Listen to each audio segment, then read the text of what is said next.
Dalam mimpi gua Malu kah? Oh, dalam mimpi berarti yang ya. gua begitu Heeh. rupanya tuh tampan, terus bikin gua nyaman.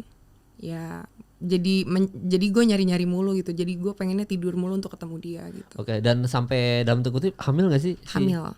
Oh, berarti bener ya hamil bisa ya ternyata, hamil sama jin gitu-gitu Iya, bisa ternyata ya. bisa.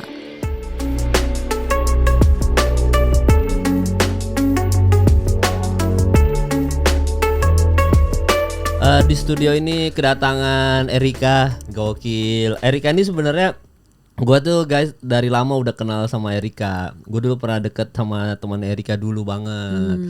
Dulu Erika belum terkenal sekarang.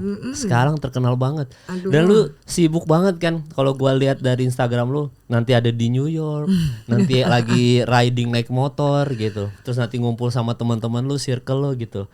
Lu tuh kalau gua lihat dari sosmed lu ya, Er ya. Kayaknya tuh bahagia banget hidupnya gitu. Lu ada sedih-sedihnya gak sih hidup lu?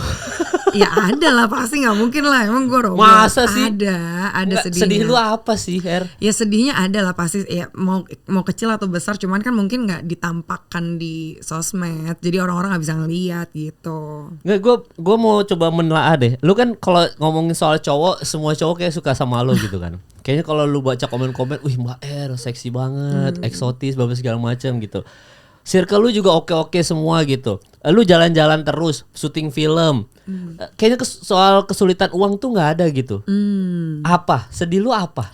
Sedihnya ya banyak lah. Maksudnya kan kecewa juga bisa, capek sama pekerjaan juga bisa. Banyak lebih ke mungkin ada capeknya juga gitu loh. Dari keluarga juga bisa. Banyak lah, dari teman-teman juga ada. Cuman tidak diceritakan dan tidak ditampilkan aja gitu. Kan diselesaikannya kan off cam. Iya. Dan lu tadi bahas soal capek ya. Gua kemarin buka TikTok, di beberapa film Indonesia sekarang itu kan lo semua yang main tuh, Erika. Sampai ada yang komen gini, gila Erika tuh tahu main syuting film tuh tahun 2024 aja gacor banget gitu. Ada yang komen gitu karena banyak banget lu gitu. Ini aja sekarang yang film sekarang ada lu lagi dan lu pemeran utama gitu. Maksud gua adalah apakah ini momen capeknya lo syuting atau gimana, Er? Capek tuh sebenarnya gini loh, capek itu kan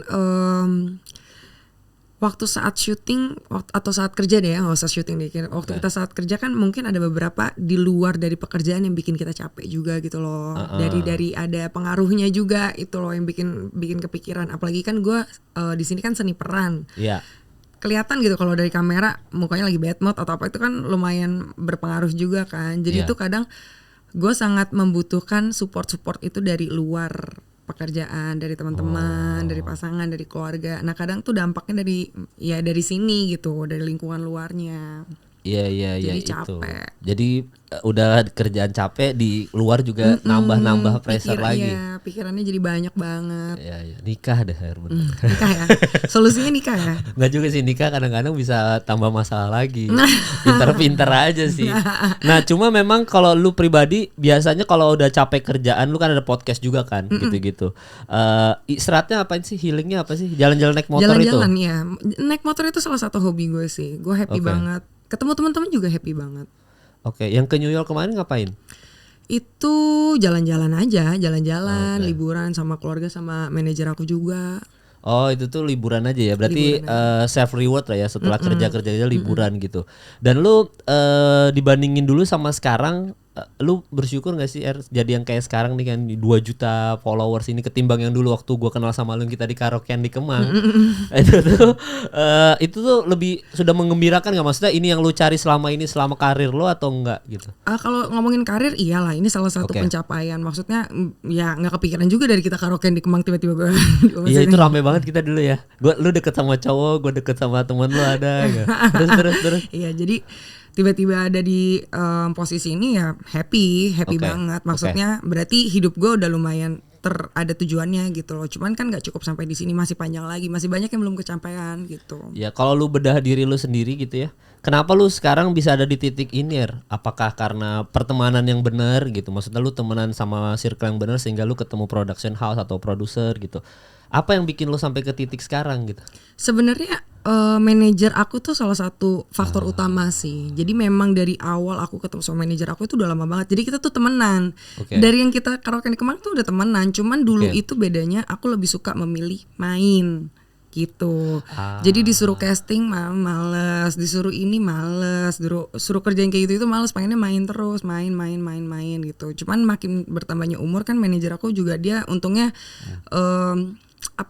intens gitu ngasih, yuk ayo mau sampai kapan terus pelan-pelan. Cuman kalau aku tuh memang jalurnya tuh nggak lewat yang kayak sensasi-sensasi gitu, ribut-ribut apa segala macam. Jadi emang prosesnya lama banget. Bahkan ada beberapa film gue yang dari 2015 atau 2016 tuh orang kayak, oh emang main filmnya dari 2016-2015, film apa? Artinya kan memang tidak tersorot banget karena memang kan lewat jalur ya udah main filmnya memang karakternya nggak kuat-kuat banget, jadi temannya teman gitu, nggak main karakter. Tapi kan itu proses, ngerti nggak? Gue melewati proses itu semua, jadi langkahnya tuh kecil-kecil banget sampai ke titik ini tuh langkahnya kecil-kecil banget gitu, nggak langsung dar gitu. Iya, lu nggak, ya bener, aku baru ingat, lu nggak ada sensasi apa-apa sih ya, nggak ada gimana-gimana. Maksudnya, let's say dulu kita kan kenal sama mantan lu juga yang dulu kita sering bareng-bareng juga kan, mantan lu yang terkenal itulah pokoknya. Itu kan pas proses itu pun nggak ada sensasi gimana-gimana sih, lurus-lurus aja sih. Gue nggak memanfaatkan setiap momen itu gitu loh, entah untuk menjadi apa gitu, enggak. Lu mau menaiknya di mana sih ya? Gue tahu-tahu Erika udah begini aja. Gue juga kalau ditanya kayak gitu bingung beneran bingung, karena kalau ditanya tiba-tiba dar banget kan ada orang yang ngikutin gue emang dari 2014 itu. Jadi dia ngikutin, waktu itu pernah ngasih tahu. Waktu itu gue sering bikin konten YouTube sama mantan gue gitu. Gue suka bikin, ya Indonesia kan sukanya yang couple-couple gitu kan. Dari situ mulai, terus gue pacaran sama pemain bola yang kayak gitu-gitulah. Jadi mulai kelihatan. Tapi ya itu balik lagi, kayak film-filmnya tuh nggak kelihatan. Jadi pacarannya sebenarnya yang kelihatan. Iya, walaupun sebenarnya pacarannya kalau dibilang bombastis nggak sebombastis itu juga. Maksudnya yang nggak tiba-tiba Erika Carlina langsung nggak gitu loh. Nggak gitu. Emang lama banget, proses gue lama banget nggak yang langsung dar gitu, enggak. Jadi sebenarnya apa yang lu dapatin sekarang, sampai ada yang komen, gila Erika main film 2024 aja banyak banget, gacor banget nih cewek. Itu tuh sebenarnya perjalanan panjang ya. Perjalanan panjang. Enggak instan, lu enggak ngandalin followers, jelas enggak. Karena followers lu bertambah seiring karir lo juga makin naik kan. Bukan lu tiba-tiba, oh Erika followersnya banyak yuk main film, enggak gitu. Followers gue hitungannya lama banget naiknya. Iya, lama banget. Ya dulu gue kenal lo tuh belum sejuta aja, enggak masih ratusan itu. Ya kita kan waktu itu sama yang Beno, waktu zaman bikin lah, ingat gak lo? Yang gue tak begadang pagi-pagi. Gila Erika sekali ngasih wejangan ke gue, malu kalau cari pasangan harus anjir dia dewasa. Ya zaman dulu yang zaman kita bikin lagu gitu-gitu. Jadi memang waktu itu belum kayak sekarang, dan gue belum mengira kalau Erika tuh bakal sampai ke titik ini sih gitu. Sampai akhirnya lu podcast sama Gofar. Lu ada gimmick-gimmick sama Oza bablas segala macam. Sampai situ baru gila Erika udah sampai di titik di circle gua nih, udah masuk nih ke Gofar, ke Oza bablas segala macam. Jadi memang perjalanan lu nggak instan ya? Iya, nggak instan sama sekali. Cuma kalau ngomongin main, emang dari dulu kan gue mainnya sama lu, main sama semuanya. Cuman kan main doang kan, nggak yang kayak bikin apa yuk supaya guanya kayak gini gitu kan, enggak. Jadi lama banget untuk dilihat orang tuh, lama banget. Terutama film ya. Maksudnya apalagi kan ada loh sampai detik ini, maksudnya misalnya tahun ini ada 4-5 film yang akan tayang nih tahun ini. Orang-orang tuh akan setiap ketemu akan bertanya dengan yang hal sama gitu. Erika ini film yang pertama ya, Erika ini film yang pertama. Tapi gue nggak marah karena gue tahu banget orang-orang itu ngelihat gue lama banget gitu. Jadi gue nggak akan menjelaskan, iya aku main film tuh dari 2016, tahu kemana aja sih kamu? Nggak mungkin gue ngomong kayak gitu.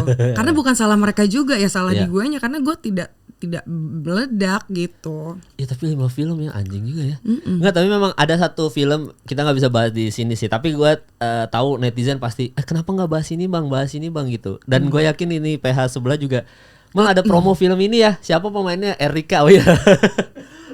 Tapi memang iya gue tahu, pokoknya lagi viral lah diomongin orang. Cuma memang ibaratnya tuh lu kan, kalau yang gue kenal dulu lu mencoba semua hal gitu. Lu punya pasangan juga yang terkenal, bablas segala macam. Lu sempat kita mau bikin lagu kan sama Beno, bablas segala macam, acting apa segala macam. Sebenarnya kan lu mencoba semua hal sampai akhirnya podcast juga di TS Media ya berarti ya.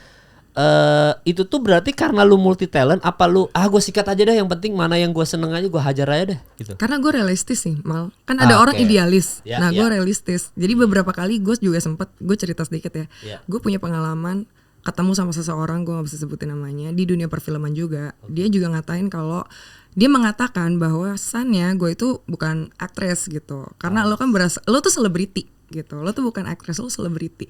Tapi kan ada yang orang mungkin kayak apaan sih orang film gue udah banyak gitu kan. Tapi kalau gue mengiyakan ya dengan opini dia silahkan. Kenapa? Karena memang nyatanya gue tuh realistis.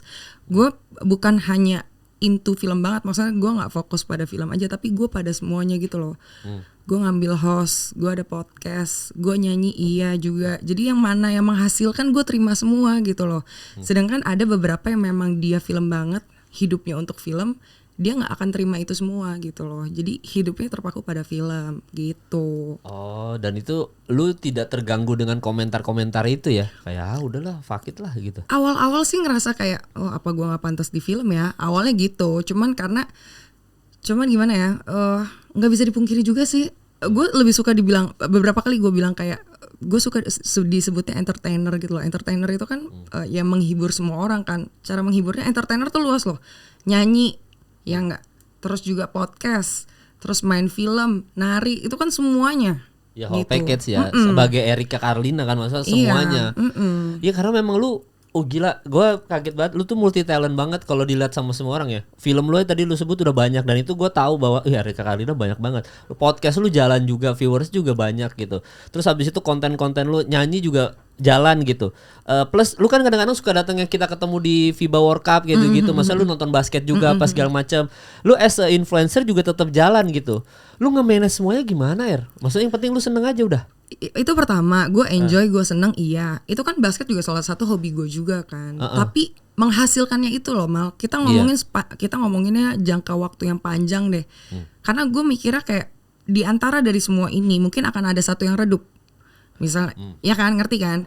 Misalnya apa? Ada pendatang baru, host yang lagi happening banget, jadinya gue diganti posisinya, jadi gue nggak ada podcast lagi, atau ada YouTuber baru gitu, jadi viewers YouTube-nya jadi kecil banget. Oh ya udah, gue masih bisa nyanyi gitu. Manggung. Ada sekarang yang nyanyi lagi, udah nggak karaoke lagi, udah nggak apa lagi gitu. Ada lagu yang kan lagu sekarang cepat banget muternya. Ada lagu baru hype gitu kan. Nah terus sama begitu pun juga dengan acting, dengan film gitu. Apalagi film bertambahnya dengan umur, artinya kayak kita kan rotasinya akan cepat muter. Nah, realistis yang gue maksud itu adalah ini semua akan bisa gue pakai nanti tuanya gitu. Masih ada option gitu loh. Ya, yang lu hold bakal sampai last man standing berarti apa berarti? Kira-kira yang di gambaran lu ya, kayaknya kalau semuanya meredup, gue ini deh bertahannya gitu. Apa ya? Ya ujung-ujung bisnis sih kayaknya. Gue ujungnya bisnis sih. Tapi balik lagi bisnis itu kan simbiosis mutualismenya sama nama. Kalau lu punya nama besar, lu bikin bisnis apa aja jadi lebih gampang gak? Iya, itu jaga nama baik ya. Iya. Karena memang waktu itu lu namanya datang ke podcast ini kan. Gue ngobrol-ngobrol juga. Kaluna, lu kan wah gila banget sih. Gue bilang lu tuh ngerjain semuanya. Last man standing lu apa? Maksudnya ending lu apa? Bisnis dia bilang. Iya, pasti. Walaupun sebenarnya mengelola bisnis untuk seorang Luna Maya pun sampai sekarang buset. Dia cerita bangkrut-bangkrutnya gimana, susah-susah duitnya. Dia kerja keras 1 tahun untuk bisnis ini doang gitu. Berarti lu akan ke arah sana ya? Iya. Akan lu kumpulin uang dalam 1 tahun, akan mengarah ke bisnis lu gitu. Pasti bisnis, sih, udah gue pikirin sih itu. Bisnis apa ke gambaran lu? Kemarin tuh gue baru bikin ada tanah di Bali lah. Rencananya tuh pengen bikin villa. Bukan. Rencananya mau bikin clubhouse. Ya kayak gitulah, tempat-tempat mainnya orang-orang lah. Nggak bisa gue sebutin. Ya tempat itulah gitu. Tempat striptis ya teman. Enggak. Rencananya akan ke sana karena kan hobi gue kan gak jauh-jauh. Sebenarnya bikin bisnis atau kerja yang sesuai sama hobi itu lebih enak, Mal, ngerti gak sih? Iya sebenarnya karena lu juga anaknya party banget kan. Jadi nggak aja. Lu bahkan sampai menikah pun, gue nggak tahu ya lu kapan akan kepikiran untuk menikah ya. Tapi lu kepikiran nggak maksudnya untuk bikin tempat itu nanti ketika lu berkeluarga punya anak, terus anak lu lihat lu punya bisnis itu nggak ada masalah sama lo ya? Nggak ada. Lagian menurut gue image gue yang kayaknya party banget ya, queen of party gitu-gitu, nggak ada masalah buat gue juga sih, Mal. Karena menurut gue masih positif aja. Bedanya gue adalah orang yang mengiyakan gue. Iya emang gue party gitu. Kan banyak juga yang party tapi dia menutup diri kan. Kalau gue mah iya direkam aja gitu. Ya nggak ada masalah. Lu dari dulu nggak ada masalah soal itu ya. Dan memang party-party ini pun pada ujungnya tidak mengganggu karir lo juga gitu. Maksudnya bukan sesuatu yang negatif juga akhirnya kan. Bener. Malah anehnya kemarin-kemarin gue dapet tawaran brand besar banget. Itu tuh salah satu alasannya karena gue tuh party. Karena si brand besar ini tuh pengen brand ambassador yang barunya ini emang beneran hits di perkumpulan Gen Z atau enggak perkumpulan Jaksel gitu. Nah ada beberapa nama yang besar-besar juga. Cuman katanya orang dalamnya bilang, tapi yang beneran main Erika gitu. Yang besar-besar ini namanya besar, tapi dia tuh nggak main mencelok kayak gue gitu. Kalau gue kan mencelok sana gitu. Wah, Erika tuh gila guys, gue kasih tahu ya. Erika tuh bisa kayak nanti jam 11 ada party di sini, nanti jam 1 pindah. Dan gue ngikut lagi zaman dulu ya, zaman masih galau-galau ya. Jadi bener-bener kayak jam 11 di sini Erika, tiba-tiba gue pindah ke sini, anjing Erika lagi. Ya kan? Erika di mana-mana. Iya. Sama Gading juga kalau di podcast ngomongin gue persis kayak gini. Di mana-mana ada Erika. Gue pindah ke sini Erika lagi. Pindah ke sini ada lagi dia di sini. Ya itu pun Gading juga kayak gitu kan. Gue kemana-mana Gading nyanyi depan tiba-tiba. Kenapa ada Gading nih nyanyi? Mahal anjing Gading lagi. Tiba-tiba gue pindah ke sini Gading lagi ngambil mikrofon di depan. Gading tuh sebenarnya gue versi cewek sih. Dia juga kan nggak pedulian juga. Sebenarnya emang ini hobi gue. Dan tidak merugikan orang lain kan. Gitu. Tapi gue kan kalau gue kan udah married dan punya anak sekarang ya. Itu tuh ngerubah gue loh. Maksud gue yang zaman dulu kita sering ketemu di mana itu sekarang tuh semenjak married entah kenapa gue akhirnya menjauhi aja dunia-dunia kayak gitu.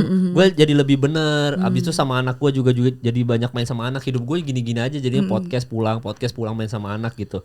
Akhirnya ngerubah gue. Nah lu kalau menikah berarti lu mau nyari pasangan yang gak akan ngerubah hidup party lu dong berarti kan? Nah ini pertanyaan sama aja kayak teman-teman gue itu kalau ngeliat gue tuh kayaknya figur ibunya masih jauh banget tuh. Karena gue kalau ngeliat anak kecil atau ngeliat orang menikah itu tuh nggak ada yang kayak ih gemes banget ya, ih lucu banget ya, enggak, masih yang kayak ya biasa aja gitu, maksudnya kayaknya belum ke arah sana gitu. Sampai teman gue tuh pernah ngomong kayak gini, lo akan tetap menjadi figur seorang ibu, tapi ketika lo udah punya anak, dia bilang gitu, percaya atau nggak percaya lo akan berubah nanti kalau lo udah punya anak. Oh gitu ya, iya. Mungkin yang sekarang lo lihat ada pasangan yang romantis tidak terlalu menarik buat lo, ada anak-anak lagi pada main belum tertarik. Tapi kalau lo sudah merasakan, sudah menikah, udah punya pasangan, udah punya anak sendiri, berubah semuanya. Lo akan menjadi seorang ibu yang sayang banget sama anaknya, tiba-tiba malas keluar karena pengen ngurusin suaminya, gitu. Katanya berubah semua. Oke. Gue akan menunggu saat itu tiba. Dan lu siap dengan saat itu? Maksudnya kalau saat itu tiba gitu lu siap? Oh ya siap dong. Maksudnya Mal, gue juga udah kenyang banget kok dengan semua ini. Gue tuh real banget, bener-bener main dari dulu sampai sekarang tuh masih main gitu. Wah hancur tuh. Parah, kayak semuanya kayak udah kenyang gitu. Kalau nanti gue ditaruh sama Tuhan di posisi yang kayak nih udah waktunya saatnya lo tinggalkan mainnya, sekarang ngurusin keluarga apa ya oke, nggak ada masalah juga, orang udah kenyang. Jadi lu nggak akan takut ketika kejadian rumah tangga ini terjadi ya, karena lu akhirnya nggak bisa keluar rumah apa segala macam. Dan lu kan, gue kenal lah beberapa circle lu lah dan circle lu aja dari segala macam bentuk masalah gitu, yang divorce ada, yang gagal kawin ada, semuanya ada gitu. Lu kan mendengar semua pembicaraan itu, bikin lu takut gak punya komitmen, apalagi soal rumah tangga gitu Lu kan selama ini pacarannya have fun banget gitu, jadi takut gak? Kalau takut sih enggak sih ya, kalau kepikiran pasti ada, gak mungkin enggak. Mungkin ya nanti gue bakal kayak gitu, tapi biasanya ceritain dari teman gue itu gak bikin gue jadi trauma orang jadi trauma gue juga gitu, enggak. Tapi lebih waspada gimana ya caranya untuk enggak terjadi di diri gue gitu. Kalau ditanya sampai sekarang kenapa gue married, mungkin ada salah satu faktor gue juga terlalu hati-hati. Karena bukan pasangan gue yang mal, gue lebih mikirin gue juga belum beres-beres banget gitu loh, ngerti gak? Ada beberapa hal yang misalnya gini, kalau lagi pacaran hal kecil aja gue masih marah, nanti nikahnya kayak gimana? Nah itu kan harus dirubah dulu, hal-hal kecil dari sifat-sifat gue yang harusnya gak ada di pernikahan nanti, rumah tangga. Yang kecil ya harusnya dihilangin, yang besar ya dikecilin gitu kan. Iya. Nah gue tuh kadang masih meletup di situnya, harus gue benerin gitu. Jadi harus pelan-pelan gue benerinnya, menyiapkan diri gitu. Jadi gue tuh tidak pernah bilang kayak gue menikah karena belum dapat pasangan yang tepat. Nggak mungkin lah ketemu maksudnya pasangan yang benar-benar sempurna banget, nggak mungkin. Tapi gue lebih kayak gue harus memantaskan diri dulu supaya nanti kalau ketemu pasangan yang mungkin nanti bikin salah kecil-kecil tuh gue udah bisa memaklumin gitu. Nah masalahnya nggak ada momen memantaskan diri tuh, nggak ada ternyata. Ya seperjalanan gue ya, maksudnya kita tuh dari kita bareng-bareng dulu sampai sekarang gue udah married aja ternyata tidak ada proses memantaskan diri itu. Kita tuh memang nah gue kembali lagi ya, maksudnya kalau gue semenjak nikah lumayan cukup nggak religius juga bahasanya sih, tapi gue mulai memahami bahwa menikah itu ujung-ujungnya ya gue nggak tahu, ini bahasa gue aja teman-teman ya, buat Erika juga. Jadinya menikah itu adalah pintu tiket untuk masuk surga, intinya kayak gitulah.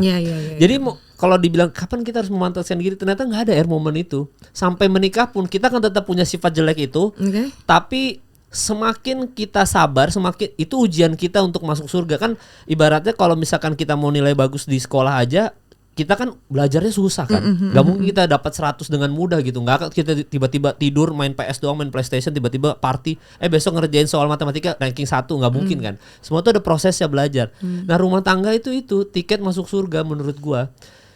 Justru di rumah tangga semua sifat-sifat jelek lu tuh makin diuji. Misalkan lu gak sabaran orangnya, di rumah tangga lu akan dikasih anak yang bikin lu harus sabar, dikasih suami yang bikin lu harus sabar. Jadi di situ latihannya. Lu lewatin fase itu, lu jadi orang yang sabar gitu. Selama ini adalah Erika Karina, Erika nggak sabaran anjing, sulit banget jadi orang, ribet banget, apa-apa marah. Ternyata pas rumah tangga itu semua makin besar karena tujuannya Tuhan adalah memperbaiki sifat tidak sabarannya lo gitu loh, Maksudnya kayak pernikahan dan rumah tangga adalah salah satu tempat belajar juga kan? Iya, kalau gue bilang tiket masuk surga itu pintunya gitu. Bahkan beberapa orang ngomong kalau lu misalkan hamil gitu ya, lu amit meninggal ketika lu lagi hamil kan mati syahid jatuhnya. Langsung surga kan. Meninggal ketika ibu lagi mengurus anak itu langsung surga. Seberat itu, maksudnya nilainya tuh setinggi itu. Berarti kan kalau kita gambarin, anjir rumah tangga tuh memang gak gampang. Tapi kita akan jadi pribadi yang lebih baik ketika kita melihat dari point of view yang besar gitu. Ngerti. Gitu. Jadi justru ketika lu memutuskan untuk gua akan menikah sama si A gitu, itu cobaannya gila banget. Tapi lu keluar dari cobaan itu, langsung keluar orang-orang, gue termasuk, Erika berubah ya. Akhirnya orang ngomong gitu gitu ya. Iya, didoain aja mudah-mudahan tahun ini aku menikah. Langsung gitu. Kalau gue tahun ini menikah, Kemal langsung kayak kan berarti kata-kata gue buat Erika berubah gitu. Iya, soalnya kan lu udah lihat Oza menikah kan. Sastra kan udah ngeliat harusnya aku yang di sana. Lu kan ngeliat Oza nikah tuh kayak merenung banget gitu. Oza aja udah sampai di titik itu maksudnya. Iya. Luar biasa loh Oza loh. At some point anak-anak lu udah sampai momen itu. Iya. Iya, kita nggak tahu Karin kapan ya. Misalnya kayak gitu-gitu. Kita nggak tahu Rachel V-nya apakah nanti ke depannya bakal gimana. Fuji kita nggak tahu bakal kayak gimana. Cuma udah sampai di momen itu semua nih di lingkungan kita, di angkatan kita lah. Gue yakin tahun ini ataupun kapan udah obrolan tuh, udah radar lu tuh kayak gue bakal nikah.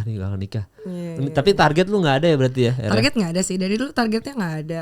Sebenarnya gue senang sih kalau teman-teman gue udah pada happy. Gue juga bilang ke Oza gitu, gue happy sih ke lo nikah gitu. Karena kan waktu itu kan kita saling tebak-tebakan siapa nih di antara kita yang bakal married dulu, gitu-gitulah. Kayaknya lo. Nggak pernah ada yang nunjuk gue, Kemal. Nggak pernah ada yang nunjuk gue. Kayak lo udah nggak ada. Selalu kayak kayak gue paling lama, paling jauh gitu. Karena kan hidup gue kayaknya sekarang ya udahlah kerja gitu. Tapi ya kayak lo bilang tadi, kita nggak pernah tahu tiba-tiba gue nikah tahun ini. Ya bisa aja, gue aja tiba-tiba bisa nikah gitu. Ada aja sih jalan Tuhannya yang ngasih tahu kalau lo memang harus nikah gitu. Gue sampai ketemu Bang Denny Sumargo dulu, gue inget banget. Masa sih? Gue bilang, Bang kayaknya gue harus nikah Bang. Ya bener mal. Apa yang bikin lo tiba-tiba kepikiran pengen nikah? Ya itu karena ya Tuhan itu jalurnya misterius aja gitu. Gue kalau pacaran nggak pernah lama. Gue waktu zaman kita bareng-bareng itu aja itu galau terus gitu. Gue deket sama nih cewek, gue gagal. Deket sama ini cewek, gue gagal. Gue selalu kayak gitu sampai akhirnya baru pertama kali di hidup gue ketemu cewek long lasting aja. Pacarannya bisa lama, walaupun berantemnya tetap ada ya. Tapi pacarannya lama, apa segala macam, on off juga tetap. Tapi gue pas collab sama Bang Denny itu gue ngobrol, terus tiba-tiba ada sign gitu dari Tuhan. Nih kayaknya harus nikah sama dia deh. Gue sampe nanya ke Bang Denny, Bang lu menentukan si Olive tuh istri lu tuh gimana Bang? Gue tahu bandel-bandelnya lu Bang, masalahnya Bang. Terus Bang Denny juga, gue juga tahu bandel-bandelnya lu, mal gue gituin. Tapi memang Tuhan itu nggak tahu kenapa tiba-tiba ngasih dia aja gitu. Dan di situ gue banyak dikasih cobaan di rumah tangga gue. Tapi gue nyadar kalau gue ngelewatin itu, gue bisa menjadi pribadi yang lebih baik aja gitu. Kayak misalkan let's say gitu, dulu gue soal waktu tuh sulit banget gitu, suka telat apa segala macam. Ketemu istri yang on time-nya gila-gilaan itu kan cobaan buat gue. Akhirnya gue setiap kali itu tamunya udah mau datang, udah siap-siap apa segala macam, selalu kayak gitu kan. Jadi akhirnya pelan-pelan menjadi pribadi yang lebih baik gitu. Iya, ngerti. Nah, jodoh lu nanti akan ketemu, menurut gue kan cerminan ya, berarti cerminan kan lawannya. Justru jodoh lu nanti yang 180 derajat beda. Nggak ada tuh istilah-istilah gue mau pengen punya pasangan yang sefrekuensi, tai kucing ya, bener dah, percaya dah sama gue dah, lu harus siap mental dah, bener. Iya, gue akan menyiapkan, gue udah nyiapkan itu kok, udah lama kok, cuman emangnya kayak tinggal yuk gitu, yuk let's go gitu, tinggal itunya dong ya. Ya ini yang sekarang ini yuk ini let's go dong. Mungkin lu ketemu sama Densu lu bisa oke deh gitu, mungkin sekarang gue ketemu lah kayak oke deh gitu. Iya. Nah, lu kan journey-nya banyak nih sama cowok-cowok nih, kalau menurut lu kayaknya ini gue bisa nanya nih, ilmu relationship versi lu apa nih berarti kalau ngelewatin banyak model kan lu kan? Ilmunya apa ya? Kayaknya nggak ada sih, cuman kayak beberapa memang banyak pembelajaran sih, karena gue juga kalau pacaran kan hitungannya kayak mengenalnya udah kayak sampai keluarganya juga gitu kan. Ya banyak belajarnya untuk ke sana lah, ke jenjang selanjutnya. Cuman untuk memahami karakter, bahkan kayak yang tadi gue bilang, beberapa ada hubungan gue tuh yang kandas dengan hanya karena hal-hal kecil gitu. Dan penyesalannya memang ya di belakang gitu kan. Jadi kayak gue nggak mau nanti suatu saat gue menikah bakal ya ada rasa-rasa seperti itu, rasa menyesalnya, rasa sedih kan, galau kan, ada beberapa yang kita sesalin kan pasti. Kenapa gue ngomong kayak gitu ya, kenapa gue ngambil tindakan kayak gitu ya. Nah itu kan mungkin pada umurnya kita waktu dulu seperti itu. Nah gue nggak mau nanti akan seperti itu lagi gitu. Pasti ya gue percaya kata-kata lo, kalau nantinya setelah punya anak pasti semuanya udah berubah, fokusnya udah bukan ke cuma satu doang gitu kan. Hal-hal kecil akan lupa dengan sebegitunya gitu. Lebih fokus kayak ayo udah deh, ntar dulu deh ngurusin anak dulu gitu kan. Iya. Hal-hal kecil itu kalau lu boleh share apa yang bikin hal kecil lu tuh bermasalah? kalau dulu tuh pernah gue LDR juga jauh gitu. Sedangkan gue kan syuting, jadi perbedaan jamnya tabrakan gitu. Guenya nggak bisa ngertiin dia nggak bisa ngertiin gue. Itu kan sebenarnya ya tinggal komunikasi aja kan. Enaknya gimana, mungkin kita ketemu di tengah-tengah jam segini kita teleponan gitu. Nah cuman dulu gue nggak bisa kompromi yang kayak gitu-gitu. LDR nggak bisa ya? LDR lumayan susah sih. Nggak bisa, lu harus pegangan tangan ya. Gue udah ngomong lumayan susah sih gitu. Iya. Terus apa lagi hal kecil yang lu bisa share, masalah yang ternyata menurut gua dan netizen mungkin biasa aja anjing, tapi lu besar-besarin apa? Banyak banget sifat gue. Waduh, apalagi zaman ABG sifat gue sih jelek banget. Kayak gue tuh pemarah, dikit-dikit ngambekan gitu loh. Dikit-dikit kayak kamu kan udah aku bilang hari ini kesini malah kesana gitu. Emang kamu lupa? Emang ya gitu-gitulah. Hal-hal kecil kayak gitu. Oke, di rumah tangga tuh begitu tuh. Cobaannya lu akan ketemu orang yang tiba-tiba lupa anniversary pernikahan lo. Iya. Nah itu makanya mungkin memantaskan diri dalam tanda kutip yang tadi kita bahas itunya sih. Gue siap nggak ya kalau ketemu laki yang tiba-tiba kita janjian di sini dia di sana. Iya. Paling gitu. Tapi pasangan lo sekarang untungnya lu bisa meminimalisir kesalahannya dia ya, maksudnya ini bisa ditoleransi. Ya bisa. Gue nggak mau ngomong kayak sifat dia bagus, sifat gue bagus atau mantan gue yang sebelumnya nggak. Ya cuman sama-sama belajar lah. Nggak posesif untungnya ya. Melihat komen-komen lu laki-laki semua kan, lu pakai baju apa aja gitu, nggak posesif. Anehnya gue selalu dapat pasangan yang posesif. Tuh. Oh gitu. Posesifnya posesif banget. Posesif banget. Jadi ya itu mungkin adalah salah satu bentroknya dengan kerjaan gue juga gitu. Nggak mengganggu lu tuh kayak gitu-gitu? Ganggu. Lah terus masih bertahan tuh? Ya maksudnya ini kan gue gak ngomongin yang sekarang apa yang lampau, cuman ada beberapa yang seperti itu. Dan akhirnya memang lu kandas juga yang beberapa ini kan, yang belakang-belakang kan. Iya, ada yang posesif terus berubah jadinya gak kandas gitu loh. Iya. Lu kalau misalnya nanti punya pasangan ngelarang lu main film, lu gimana? Lu jangan main film deh, banyak laki ntar lu kamu cinlok apa segala macam. Nggak bisa sih. Nggak bisa ya? Nggak bisa. Tetap harus lu berjuang. Maksudnya pokoknya bodo amat, terserah lu ngarang apa tapi gue main film tetap gitu. Karena prinsip gue tuh kan gue bisa sampai di titik ini kan tanpa bantuan siapapun ya Mal. Maksudnya nggak ada orang yang menemani gue selain maksudnya manajer dan keluarga gue yang dari nol banget gitu loh. Dan kalau tiba-tiba ada orang baru yang bilang stop main film, kayaknya aduh kamu tuh nggak tahu perjuangan aku selama ini bisa sampai di titik ini, tiba-tiba kamu suruh stop gitu dengan alasan kayak cemburu nanti ada cinlok apa segala macam. Enggak lah, udah nggak di fase itu gue. Kalau ketemu lawan main terus cinlok tuh udah bukan di fase itu gue. Berarti nikahnya nggak bisa lu sama orang yang alfa juga. Iya makanya, tapi harus yang kayak pokoknya dari awal lu udah tahu gue kerjanya di sini kan. Iya. Jadi untuk yang lain-lain pasti gue tanggung jawab lah. Mungkin tanggung jawab gue di rumah misalnya ngurus anak atau yang lain-lain pasti gue akan usahakan akan itu tetap gue lakukan gitu loh. Tapi yang lain-lainnya kayak nyuruh gue berhenti kerja kayaknya. Iya. Lu harus nyari cowok yang kayak dulu lu cerita sama gua. Lu harus kan lu kan suka membimbing kan orangnya. Erika tuh orangnya suka membimbing laki-laki teman-teman.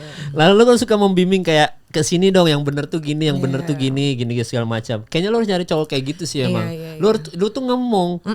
Orang lu enggak bisa kasih tahu lu nggak boleh kayak gini kamu harus kayak gini, nggak bisa lu kayak gitu. Lu harus ngomong. Iya benar. Iya karena gue yakin banget lu tuh sampai di titik sekarang tadi lu bilang perjuangan lu besar, lu juga suka riding, lu suka liburan apa segala macam. Itu tuh udah nggak bisa dihalangi sama cowok. Lu harus ikut, lu diem harus cowok kayak gitu. Iya benar. Harus kayak gitu. Makanya yang gue doain aja kalau sebagai temen semoga lu bisa ketemu pasangan yang bener, lu bisa nikah juga. Amin. Ya nanti pasti kan gue dateng kan ke nikahan lu, Erika udah nikah gitu-gitu. Dan semoga juga karir film lu, karena tahun ini aja lu film banyak kan. Kayak sekarang aja kita ngomongin soal ini aja kita film promo yang Pengantin Setan. Besok mungkin promo Erika datang promo film apa lagi gitu. Tapi ini yang Pengantin Setan. Ini aja berarti film lu keberapa ya? Ke-8 deh kayaknya, ke-8 atau lebih ya? Horor ke-8. Coba kita lihat ya. Boleh. Kita lihat biasa di Google ada nih. Di Google tapi biasanya nggak lengkap. Iya, kita lihat aja ya film lu film keberapa. Karena sejauh ini memang lu main film aja dari 2000. Gila, gua ngetik Erika Carlina, pertama keluar Erika Carlina Agama. Langsung di situ. Orang selalu penasaran dengan agama gue dan ras gue sih sebenarnya. Iya. Oh lu Leo. 10 Agustus, lu 31 sekarang ya. Lahir di Cilacap ya? Oh iya, orang Cilacap. Tapi lahir doang. Habis itu udah. Lu sebagian besar hidup lu tinggal di mana berarti? Gue pindah-pindah, ngikutin kerjaan bokap Cilacap, Indramayu, Cirebon, Bandung, Jakarta. Oke, jadi banyak culture lu ya yang lu pelajarin ya. Banyak. Iya. Oh lu film pertama kalau dari Wikipedia itu Sakral. 2018 karya debut tuh. Enggak, ada lagi sebelumnya. Oh, sebenarnya ada lagi. Apa? Gaskoi. Itu di 2000 Oh, tapi tayangnya 2021. Oh. Terus ada lagi Satria judulnya. Oke. Oh, sama lah kurang dilirik aja gitu. Makanya yang tadi gue bilang gue tidak akan menyalahkan orang-orang yang tidak melihat, nggak apa-apa. Bioskop pula, nggak semua orang nonton bioskop. Iya bener. Ya enggak. Iya, lu di Sri Mulat soalnya main, gue ingat lu di Sri Mulat. Lu oke juga tuh di Sri Mulat tuh. Kayaknya memang di situ tuh kayak momen-momen, bisa nih, kayaknya jadi aktor yang oke nih, Erika nih. Cuman dari semua film ini kan ada Rumah Kaliurang, ada Tulah ya, 613. Slipknot lu main ya? Main. Jadi siapa ya? Gue taunya Rachel V-nya doang. Istrinya Biowan. Oh, dikit ya. Iya di Slipknot ya. Gue cuma ingatnya ini doang nih, Rachel V-nya. Kan dia main kan Rahel kan di situ kan. Oke gitu. Nah, ini kita 2025 bener ternyata ada banyak banget filmnya. Tapi yang Pengantin Setan nih paling atas nih. Lu Pengantin Setan pemeran utama ya? Sama Emir. Ini dari thread terkenal ya berarti. Si Fajar kan gua kenal RJ5. Iya, RJ5. Terus gimana? Maksudnya lu happy gak sama ini? Sama Pengantin Setan? Happy banget. Karena dari podcastnya aja pas waktu pertama kali gue dengerin tuh ternyata emang bener-bener penontonnya tuh kalau gak salah 11-15 juta viewers yang itu di bener. YouTube itu. Jadi kita akan penasaran untuk dengerin podcastnya dulu, apa sih yang diomongin sampai segini banyaknya. Ternyata emang dari podcastnya aja udah menarik banget gitu loh Mal. Jadi waktu gue ditawarin gue semakin excited untuk ayo deh kita jadiin sebuah film gitu. Oke, Pengantin Setan tuh jadi gimana sih, dia nikah sama setan gitu? Pengantin Setan itu adalah ya itu tadi kita lumayan sedikit-sedikit nyenggol-nyenggol ke sana, pasangan yang udah menikah tapi dikit cepat marah gitu. Suaminya tuh suka ngelakuin hal yang kebiasaan, istrinya nggak suka, jadinya diulang-ulang mulu kayak gitu. Ngerokok mulu misalnya gitu. Asbaknya taruh sana. Adalah hal-hal yang kecil-kecil yang bikin rumah tangga tuh jadi males gitu, jadi bosen, jadi marah-marah mulu. Nah ternyata diselidiki gangguannya itu tuh dari, kalau di Muslim itu namanya jindasim. Iya tahu. Jindasim itu memang tugasnya untuk merusak rumah tangga. Nah nanti tuh di sini gue akan ada hubungan dengan si jindasim ini gitu. Ya, dan jin ini nanti bentuknya menyerupai manusia atau jin aja udah? Dalam mimpi gue. Dalam mimpi berarti. Yang gue begitu. Rupanya tuh tampan, terus bikin gue nyaman. Ya. Jadi gue nyari-nyari mulu gitu. Jadi gue pengennya tidur mulu untuk ketemu dia gitu. Oke, dan sampai dalam tanda kutip hamil gak sih? Hamil. Oh berarti bener ya, hamil bisa ya ternyata, hamil sama jin gitu-gitu. Iya, bisa ternyata ya? Bisa. Oh oke. Dah, si sutradara siapa nih pengantin setan? Bang Kinoy. Oh Bang Kinoy. Gimana? Lu selama syuting happy-happy aja? Happy banget. Dia sangat terbuka untuk kita berdiskusi. Kalau misalnya kayak gini adegannya gimana, kayaknya lebih enak kayak gini ya. Oke, kalau nyamannya kayak gitu, oke gitu. Jadi kita senang aja gitu. Oke. Dan lu biasa kalau filter nerima skrip film tuh kayak gimana sih, biasanya? Lu baca dulu sinopsisnya atau dari manajer lu udah screening duluan, lu tinggal terima? Biasa sama manajer di screening dulu, habis itu dikasih. Ini ceritanya seperti ini baru gue baca, terus gue of course gue nyari karakter gue dulu, karakter gue seperti apa di sini, perannya kayak gimana, baru deh nanya lawan mainnya siapa aja gitu. Oh lu masih tetap nanya lawan main ya? Iya, dan memang kalau gue perhatiin dari 2025 nih film-film yang ada di list Wikipedia teman-teman, gue yakin lu 2025 nih tahun lu nih. Amin. Iya, maksudnya kayaknya film Pengantin Setan sama ada satu film lagi yang tadi kita bahas di awal, sebenarnya gue yakin itu secara penonton banyak loh gitu. Apalagi Pengantin Setan kan udah dari thread terkenal kan. Gue yakin tuh banyak tuh penontonnya tuh. Lu siap gak terkenal banget? Aduh, sekarang aja gue udah bersyukur banget.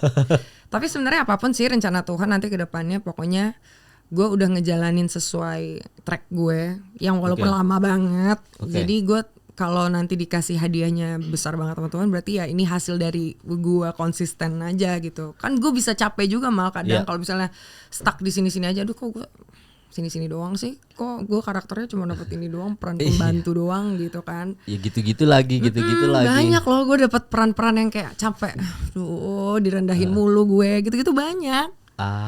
Dari situnya tuh banyak gitu. Kok harus begitu doang sih perannya? Gue bisa loh main yang bener nih.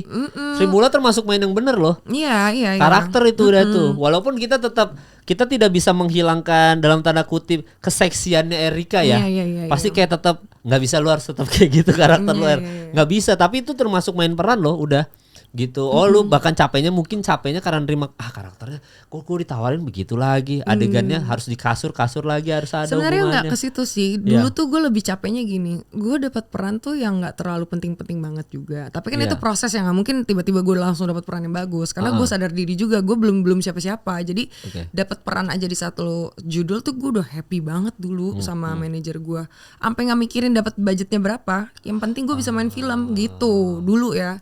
Terus ternyata belum lagi udahlah perannya pembantu tapi di cut juga kan, jadi kayak aduh kapan dia bisa dapat peran yang penting. Nah Sakral itu salah satu film gue yang menurut gue itu film pertamanya Olla Ramlan kan.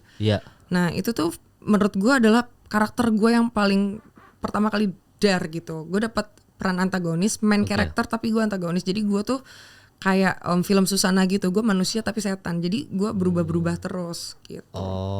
Dan lu kebanyakan kan beberapa nih horor ya? Iya, mostly horor. Sosok ketiga horor apa segala macam. Lu nyaman dengan genre ini? Atau lu sebenarnya anjing gue nggak nyaman tapi emang rezekinya lagi di sini gitu? Sebenarnya nggak bisa dipungkiri tawaran film horornya tuh lebih banyak gitu loh Mal. Sempat mungkin mikirnya kayak, ya mungkin Sri Mulat lumayan ngebantu gue komedi soalnya, drama komedi kan. Tapi mungkin kalau film gue dapat tawarannya lebih banyak ke horor, gue tinggal nikmatin. Tapi gue nyari dramanya di series. Nah di series itu semuanya drama sih gue. Oke, berarti nggak apa-apa film horor tapi drama yang penting aman gitu ya, series-series semua. Tetap ada juga gitu di series gue mostly drama semua. Oke, tapi series lu aja 2021 Turn On. Turn On, terus Turn On ada 2. Madame Rose gitu ya. Dan ini lu enjoy ya dengan dunia syuting ini? Maksudnya kan syutingnya kita tahu callingan pagi gitu. Terus touch up apa, terus kita harus nunggu. Lu nyaman ya dengan ini semua? Nyaman karena terbiasa sih Mal. Awal-awal sih ya masih ada capeknya, nggak tidur kan, tidurnya di lokasi gitu. Tapi apalagi film horor. Sampai subuh, sampai matahari belum terbit nggak boleh pulang. Iya, callingannya kebalik. Tapi cuman nyaman ya. Nyaman, enjoy sih. Karena kalau gue udah di titik mau nolakin syuting udah. Iyalah, lu udah kenyang juga pasti. Iya, karena enakan nge-podcast ternyata langsung pulang bisa bikin apa kek. Gue kemarin juga jadi director doang gitu-gitu enak. Jadi memang udah mulai capek di lokasi tuh.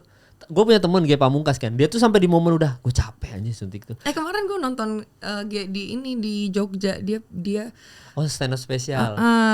Nonton karena gue lagi syuting judul lain, baru banget tuh. Nah di judul gue yang ini ada komika-komika, kenal sama si Ge, terus ngajakin mau ikut nonton, nggak mau deh. Stand up comedy tuh kayak gimana sih? Terus dulu pengalaman pertama. Nonton langsung pengalaman pertama. Terus terhibur. Suka. Wah, kalau gue materinya lebih ke tersinggung sih sebenarnya. Iya. Bukan suka, lebih kayak mau pulang gitu. Orang gue kan nonton sama bini gue berdua kan. Sampai bini gue, kamu kayak gitu ya? Kayak yang kata gue bilang ya, emang anjing ya Pamungkas dia. Tapi seru banget sih, podcast dia seru banget. Walaupun kayak emang cewek kayak gitu ya. Terus teman-teman gue yang kayak Arbani, Yono Bakri, pada nonton ya? Iya, Mas Adana. Terus pada nengok gini, kalau nggak kuat pulang aja. Gue cewek sendirian soalnya, yang lain cowok semua. Iya, emang cewek kayak gitu ya kan. Iya kayak gitu. Tapi kalau 911 lu siapa sih? Di pertemanan lu yang kalau ada masalah atau apa lu langsung telepon siapa? Kayaknya sekarang bertambahnya umur, circle gue jadi lebih sedikit ya. Maksudnya yang teman dekat banget ya. Kalau aja gitu. Main sih masih sama semuanya. Cuman kalau emangnya tempat curhat gue tuh emang gue lumayan susah curhat juga mal. Paling yang bisa gue percaya ya paling Fuji, Rachel gitu, Chelsea. Terus manajer gue. Udah itu doang ya? Iya, asisten gue gitu. Ya kalau ada apa-apa larinya udah ke mereka doang gitu. Itu pun jarang banget gue curhat, jarang banget.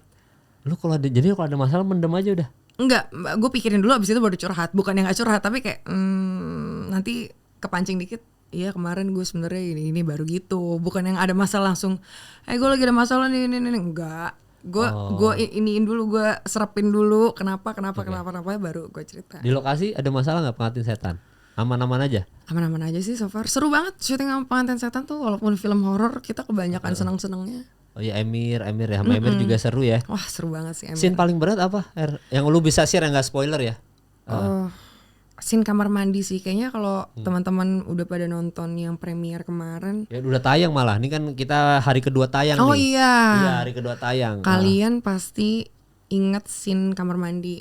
Jadi kemarin gue sempat ditanya sama wartawan juga. Ini kan kayaknya banyak adegan seling, banyak adegan apa. Cuman kan Kak Erika kayaknya udah terbiasa tuh diseling-seling atau lihat darah apa, jatuh-jatuhan. Masih berat nggak Kak? Maksudnya dapat adegan seperti itu. Terus aku jawab, sebenarnya adegan yang diseling tuh udah nggak berat sih. Ada satu adegan di kamar mandi, itu udah bukan ngerusak fisik gue mal, itu ngerusak psikis gue sebenarnya. Itu berat banget, itu lumayan keganggu psikis gue. Bener-bener kayak keganggu banget, gue nggak kuat banget sampai kayak tolong, sampai kayak gitu. Bener-bener rusak. Dan di situ ternyata waktu orang-orang yang udah pada nonton bener kayak itu hancur banget. Orang-orang sampai nggak bisa ngelihatnya. Adegannya apa emang, boleh lu ceritain nggak? Adegannya tuh hanger. Jadi gue tuh di kamar mandi depresi banget. Karena gue nggak mau punya anak dari hubungan gue sama si Jin ini. Apalagi hubungan gue sama suami gue tuh udah lagi baik-baik aja gitu kan. Udah berapa kali diruqyah nggak bisa gitu. Dan tiba-tiba muncul lagi, hilang, muncul lagi. Akhirnya gue mutusin untuk kayak ngambil hanger baju. Gue hanger kan bentuknya gini nih. Itu besinya gue gituin, gue tancepin gitu. Terus yang segitiganya ini gue lurusin. Itu gue tusukin ke gue. Oh ini bayinya. Ke rahim gitu. Bukan ke sini ya, tapi ke bawah. Biar langsung kena. Langsung kayak, wah itu gue kayak aduh ngebayangin. Karena mau gimana pun juga, walaupun gue belum pernah menikah atau punya anak ya, ngebayangin sebagai perempuan yang punya nalurinya tuh kayak aduh ini rusak banget. Gue minta tolong, yang tadinya cuma disuruh teriak nih kan. Di sini tuh nggak ada dialog kan, emang gue cuman kayak teriak kesakitan gitu. Saking gue udah lost controlnya, gue sampai tolong sakit banget, tolong sampai kayak gitu. Oh di adegan itu ya. Anjir sampai nusuk sih ya. Iya jadi memang karakter lu sendiri apa kalau di sini? Ibu rumah tangga yang kayak gimana emang? Ibu rumah tangga yang Ya mempermasalahkan suami tadi gitu. Iya, karena kan hubungannya jadi nggak bisa, bahkan untuk berhubungan badan layaknya suami istri aja jadi jarang gitu loh. Oh bukan jadi, Erika banget itu. Wow. Oh enggak bisa ada. Canda teman-teman. Ya terus. Jadinya ya udah jadinya hubungan jadi rusak. Oke. Terus dua-duanya jadi silent treatment gitu. Oh di situ asal ini sumber masalahnya tuh di situ tuh gitu. Lu ketemu sama orang aslinya nggak yang punya cerita? Ketemu. Oh gitu. Terus ngobrol-ngobrolnya? Iya ngobrol-ngobrol seputar ya lebih ke filmnya sih sebenarnya. Karena kan kalau dari cerita dia aku udah lengkap banget dari podcast yang RJL itu. Ya, jadi kalau RJL ketemu nanya lagi kayak dia pusing kan. Jadi udah ngobrolnya di luar itu justru ya. Tapi dia main ke lokasi syuting. Ke lokasi syuting enggak, kita ketemunya after syuting kayak persiapan untuk tayangnya gitu-gitu. Oke. Lu sudah nonton filmnya berarti kan yang udah tayang juga teman-teman di bioskop ya? Puas sama hasilnya berarti ya? Puas sih, puas. Sejauh ini puas ya? Puas karena puasnya gue tuh bukan karena di film aja, gue tuh terlalu mikirin orang lain kali ya. Jadi gue tuh kadang sering liat orang-orang sekitar ini gimana reaksinya gitu. Iya Pengantin Setan ya udah bisa disaksikan teman-teman Pengantin Setan di bioskop seluruh Indonesia. Ini udah tayang hari kedua berarti ya tanggal 17. Gue juga penasaran pengen lihat. Kalau lihat dari trailer sih cukup oke lah walaupun ceritanya memang kalau ini tidak based on true story mungkin kayak cerita umum aja. Tapi karena based on true story terus pendengarnya udah banyak jadinya gue pengen nonton gitu. Makanya buat kalian semua jangan lupa nonton. Ini sekarang juga ke bioskop Pengantin Setan ya udah tayang yang main Emir, ada Erika juga, sutradara Bang Kinoy. Ternyata kalau Bang Kinoy kalau ngedirect selalu bagus. Jadi langsung ditonton. Langsung aja, iya Kak ternyata scene yang nusuk-nusuk rahim itu serem banget apa segala macam. Tapi scene favorit lu sebelum udahan apa berarti ya? Yang lu boleh share. Scene favorit lu selain nusuk-nusuk tadi ya? Rukiah. Oh, jadi kenapa? Lu di Rukiah tuh momennya Rukiah beneran apa? Rukiah beneran. Tapi ya kerasukannya mah kagak kan? Enggak. Tapi gue benar-benar di Rukiah karena semuanya itu pakai 89 santri. Dan santri beneran itu tengah malam dan itu di Rukiah dari awal sampai akhir. Ya pengalaman baru aja sih kan gue nggak pernah di Rukiah. Si Islam gue. Iya di Rukiah jadi itu pengalaman pertama lu ya. Pengalaman pertama. Yang Islam aja belum tentu pernah di Rukiah loh. Iya apalagi lu yang non muslim. Tapi tegang nggak pas sesi itu kayak gue di Rukiah nih. Tegang banget karena kan situasinya dibikin semirip mungkin, maksudnya semenegangkan mungkin. Gue dilingkarin 89 santri. Gemahan doa-doanya itu loh. Iya bikin merinding sih itu. Yang bikin kayak aduh ini gue bakal terjadi apa? Kodam-kodam gue keluar kah apa gimana? Semua setan Erika keluar. Aku belum siap jadi orang yang baik. Dulu. Jangan Erika harus seperti sekarang. Balik lagi. Udah takutannya itu gak mau jadi orang baik. Tapi ya, thank you Erika udah mau datang ke podcast ini. Sukses buat semua film lo Project 2025. Semoga bisa menikah juga tadi. Amin. Buat yang nonton thank you udah nonton episode kali ini. Jangan lupa ke bioskop Pengantin Setan udah tayang ya. Dan sampai bertemu di episode selanjutnya. Bye.